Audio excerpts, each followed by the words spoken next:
Υπάρχουν συναισθήματα που προκαλούνται από εξωγενείς παράγοντες, είτε από άλλα πρόσωπα είτε από καταστάσεις, και αυτά συνήθως μας επηρεάζουν αρκετή ώρα, μπορεί και μέρες.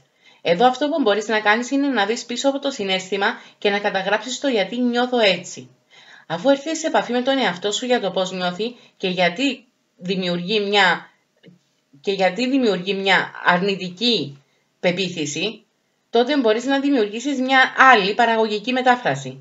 Παραδείγματος χάρη, αν το συναίσθημα της θλίψης κυριαρχεί από μια ερωτική απόρριψη και αυτό που νιώθεις είναι ότι δεν είμαι άξιος να αγαπηθώ, τότε χρειάζεται να αλλάξεις τη μετάφραση και να πεις κάτι άλλο στον εαυτό σου. Όπως, μπορεί να μην αγαπήθηκα τώρα γιατί δεν ήταν έτοιμος ο άλλος να αναγνωρίσει την αξία μου, και αφού δεν αναγνωρίζει την αξία μου, τότε καλύτερα που δεν αγαπήθηκα. Γιατί δεν μπορείς να δώσεις ό,τι δεν έχεις μέσα σου. Και όταν δεν το έχεις μέσα σου, δεν μπορείς κιόλας να το αναγνωρίσεις και πάνω στον άλλο.